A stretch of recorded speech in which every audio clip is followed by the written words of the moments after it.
So maybe just to start it off, as in people are excited, young professionals, you've started your career, but bearing in mind the world is fast changing, especially when you look at from careers. We've seen our research says what about 6% of the jobs that we have today didn't exist about, call it 8 years ago, which isn't really a long time ago. Yeah. What's some of the, like basic advice you'd give somebody starting out in a new job? Education, critical. Stay relevant, keep learning, be thirsty for knowledge. This is not a time where you may be doing the same thing for Yeah. 50 years. We're going to be changing and shifting. And so I think being adaptable and being current is going to be crucial. Because what industries are changing, there's Yeah. a ton of technological disruptions that are happening. Yeah, and I mean, what we do is going to be so different. Like, you may now go to university to be an AI prompt engineer. Asking the right questions may become more important than knowing the right answer.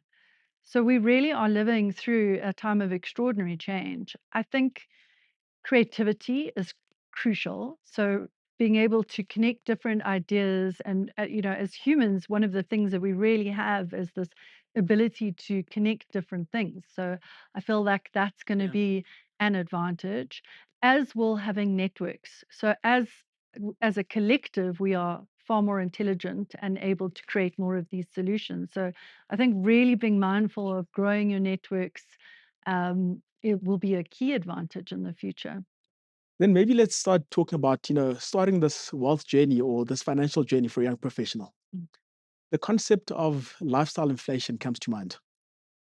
Please take us through what it is and how does one start resisting this lifestyle inflation?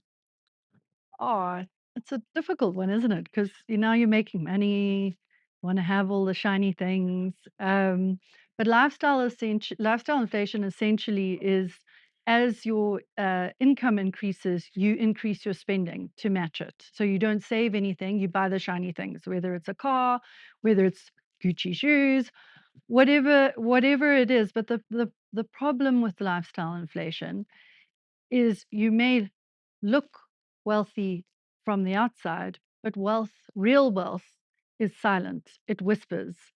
And you actually can put yourself in an incredibly vulnerable place because you have now all these consumable items which are depreciating, and you're not investing or creating safety for yourself with your income. So it's a really important thing to be mindful of. And ideally, we have a balance, right? Like we reward ourselves with something that's important to us, something that makes us feel good. That we reward how far we've come on our journey, but that we also take care of ourselves by investing some of our income into our future self or into emergency savings so that if the unforeseen happens, we're protected, just that we have some good habits too. Yeah. Well, what are some of those basic tips or those basic habits that are worthwhile to start building and getting into to make it a bit more practical? Yeah. Pay yourself first. So put a debit order in place. Pay the capital down on your bond if you're there already. If you're not, Yeah. make sure that you've got your retirement savings set up, whether it's through a pension or preservation fund with your company or a retirement annuity. Pay yourself first because we actually are very adaptable as human beings. Yeah. So the first month could feel a little uncomfortable, but you adapt very quickly, and then that just becomes an entrenched habit. I think, obviously, what's critical is as a young person, the greatest gift and asset that you have, apart from your human capital, is time.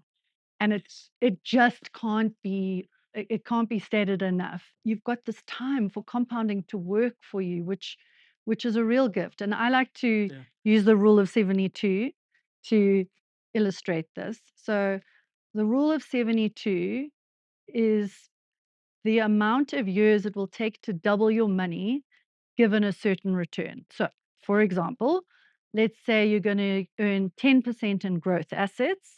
If you divide 72 by 10, it's 7.2. So, at those kind of growth asset type returns, it will take you 7.2 years to Okay. double your money. Let's use an example. Yeah. And for simplicity's sake, let's say you take 100,000 Rand, Yeah. you're investing it, Mhm. and growth assets, and for simplicity's sake, let's say you're earning 10% on the 100,000 rand. Mhm. So basically, with the rule of 72, is you take the 72, divide by the 10%, Yep. and that gives you 7.2. So Yep. in 7.2 years, you're essentially doubling your initial investment, your Yes. 100,000. And then in the next 7, you double that. And the next 7, you double that. And the next 7, you double that. And having a 40-year um, career, Yeah, or having 40 years before you retire, you have to use those assets. That's exactly. the number of times you'd have doubled and doubled and doubled that. Exactly. And that is the beauty of compounding because what you're able to use is both the savings growth and the compounding growth. So you're getting the benefit of both of those things. Whereas if you only start saving later, you're going to have to save a lot more because you don't have the time. Yeah. Um, the other side where young professionals often overlook, because at some level we feel that we're invincible, or maybe we haven't even started having families, is we often overlook having life insurance or in that form of insurance. What are your thoughts on that? I think it goes back to the original point about your human capital being your greatest asset. I think that as young people, we often feel invincible and like nothing could happen to us. But, particularly if we have mortgages or young families or school fees to pay, we really do ourselves a disservice by not protecting our greatest asset, which is ourselves. And the cost to benefit ratio can really be quite minimal for that peace of mind. There's real peace of mind that you get by protecting the greatest asset, which is you. Yeah.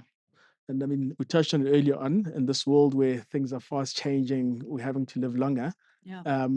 There's what essentially more emphasis, or insurance companies are now looking at more the living type benefits Mhm. versus only focusing on what you get upon death, Mm. um, in terms of protecting your human capital, right? Yeah. I mean, all of these habits are just going to create more safety for you, both in the short term and the long term. It's just taking care of present you and future you by little things.